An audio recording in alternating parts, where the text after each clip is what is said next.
देखिए, ये सबको पता है कि जो शीश महल का दुष्प्रचार बीजेपी के द्वारा किया गया। मतलब एक सेकंड बात जवाब देने दीजिए मुझे, अब बात बीच में बोलिएगा मत। एक तो दुष्प्रचार किया गया, वो कोई किसी का पर्सनल घर नहीं था, वो मुख्यमंत्री का घर था, और जब वो मुख्यमंत्री नहीं रहे तो वहां से वो चले गए। अगर आप इसी तरीके से देखना चाहते हैं तो हमारे जो प्रधानमंत्री हैं वो तो अपने आप को फकीर कहते हैं, वो 2700 करोड़ के घर में रहते हैं, 8000 करोड़ के उसके में क्या कहते हैं जहाज में घूमते हैं, वो भी पर्सनली जहाज है उनका, इस तरीके 10 लाख का सूट पहनते हैं, 1.5 लाख का पेन लेके चलते हैं। तो ये नहीं सुनिए, अब सुन लीजिए, पहले सुन लीजिए। नहीं पहनते हैं क्या? नहीं पहनते हैं, नहीं पहनते हैं। 8000 करोड़ का जहाज में, मैं देता 2700 करोड़ के घर में नहीं रहते हैं। अभी ये देखिए कि वो सिर्फ और सिर्फ मुख्यमंत्री का घर था, और जब आज भी उसमें अगर मुख्यमंत्री कोई जो बनेगा वो रहना चाहेगा तो वो रहेगा। लेकिन सुनिए, मैं मान लिया आपके तर्क सारे मान लिया मैंने, मीनाक्षी आपके तर्क सुन लिए, और ये तर्क कोई नए तो है नहीं, पहली बार रखे नहीं गए बार बार। मैंने तो एक बात कही, जब समीक्षा हो और समीक्षा होगी तो एनालिसिस तो जनता ही करती है, जनता ही करेगी। आपने ही भरत मुनि का उदाहरण रख दिया था कि सब त्याग करके खड़ाऊ लेकर के हम किनारे एकदम बैठेंगे। ये आप ही ने कहा था कि भरत मुनि जो है दधीच हम हैं, भरत मुनि हम हैं, हम यही में रामलीला मैदान से सरकार चलाएंगे, ये आप ही थे।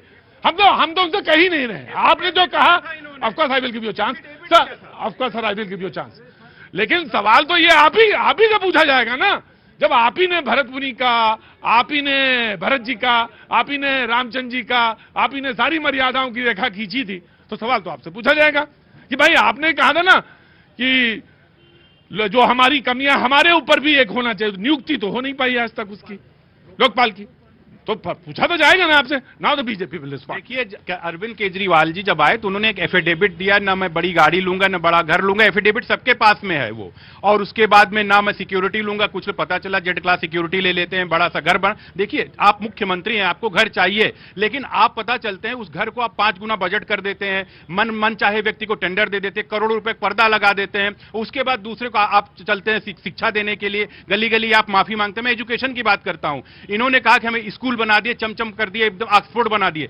सिंगल स्कूल इन्होंने नहीं बनाया। अगर आपकी शिक्षा नीति इतनी अच्छी थी तो 30,000 बच्चों का ड्रॉप रेट पर ईयर क्यों था? अगर आपकी शिक्षा नीति इतनी अच्छी थी तो जहां 98% बच्चों का रिजल्ट हुआ करता था वहां 63% रिजल्ट क्यों हुआ? अगर आपने कहा यमुना साफ किया तो यमुना के अंदर सिंगल सीवेज ट्रीटमेंट प्लांट आपने क्यों नहीं बनाया? अगर आपने कहा कि नहीं हम पानी सबको इक्वल डिस्ट्रीब्यूशन देंगे, तब आपने जल निगम का घाटे में क्यों रहा? आपका जल निगम का घाटा उतना दिल्ली का बजट। अगर आप कहते नहीं दिल्ली हमारा बहुत अच्छा एक, तो फिजिकल डेफिसिट में दिल्ली का बजट क्यों रहता? तो जाहिर सी बात आप प्रॉमिस करके जो आए थे कि हम दिल्ली को एक अमनो चैन बड़ा अच्छा मतलब सिटी बनाएंगे, अर्बन सिटी बनाएंगे, उसको आपने केवल हर बच्चे के घर ब्लड में केवल आपने दारू डालने की कोशिश। अनिरुद्ध, मैं यही कह रहा था, जो आखिरी सेंटेंस आखिरी लाइन बोली थी, मैंने कोई बात नहीं की थी क्योंकि वो पर्सनल लेवल पर चली गई बात, मैं पर्सनल लेवल में मोड़ ही नहीं रहा था।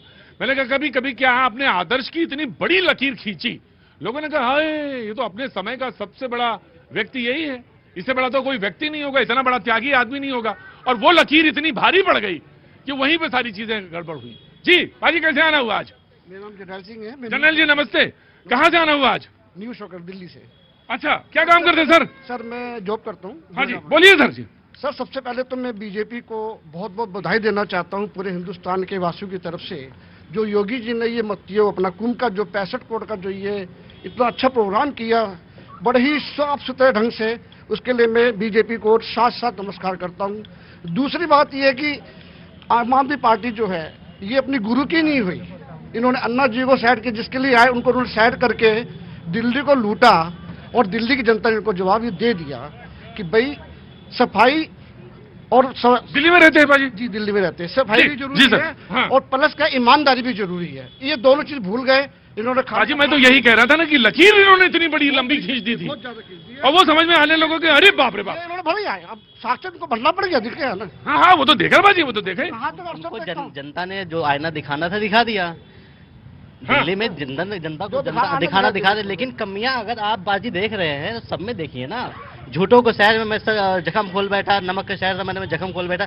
अभी मैं दादरी की बात कर रहा हूँ, दादरी नोएडा यूपी, दादरी से लेके हल्द्वानी तक 10 साल से नोएडा में रह रहा हूँ, आज तक रोड नहीं बनी, और गवर्नमेंट किसकी? बीजेपी की है। ठीक, ठीक सच भी सुनना चाहिए ना लोगों को। मैं भी डिस्ट्रिक्ट इंदौर से बिलोंग करता हूँ, सच भी सुनना चाहिए जहाँ ना। पे हमें चांदपुर से नूरपुर जाने के लिए पौन घंटा लगता था, वहाँ 20 मिनट में पहुंच जाते हैं। गांव के एक रोड हमारे बने हुए हैं यूपी के अंदर में। डिस्ट्रिक्ट इंदौर की बात कर रहा हूँ मैं आपको। नहीं देखो, थोड़ा बहुत तो कमी होती है, थोड़ी बहुत तो कमी हर घर में होती है, हर जगह में होती असल है। बात कमियां हर जगह मिलेगी आपको। घोटाले हर जगह हो रहे हैं, हर सरकार में है घोटाले। ऐसा नहीं घोटाले नहीं है, हर सरकार में। कौन सीना साफ है? कोई नहीं होता, कोई पार्टी वाला साफ नहीं जवाब है। दे दिया दिल्ली के अंदर में। जवाब दे दिया, ठीक है। ये तो सर कह करके बोल रहे हैं सारी चीजें, जो इन्होंने बोला आज इनके कुछ भी याद नहीं है, सब वादे सब कुछ सब खत्म हो गया इनका। इन्होंने कहा भूल गए, ये कहा मैं ये करूंगा वो करूंगा, कुछ नहीं किया, सब खत्म। अन्ना हजारे जी के साथ में आए, बैठे, पोस्टर लगवाया, अपना एक दिन में ही मुख्यमंत्री बन गए, राजपाट हो गया इनका। राजतिलक हो गया, राजतिलक करना था बस, उसके अलावा कुछ नहीं। जनता के पास अपना एक ये ऑडिट है जिसपे हम कैट पे बात कर रहे हैं, ये एक जनता का ऑडिट है। ये हालांकि वो तो कर ही चुकी है, अपना दे ही चुकी मत जो देना था। मेरी तरफ ऐसे मत देखिए, मैं तो वही बात बता रहा हूं जो जनता कहती है कि हाँ, वो ये भी कहती है कि ट्रांसपेरेंट होना चाहिए, पारदर्शी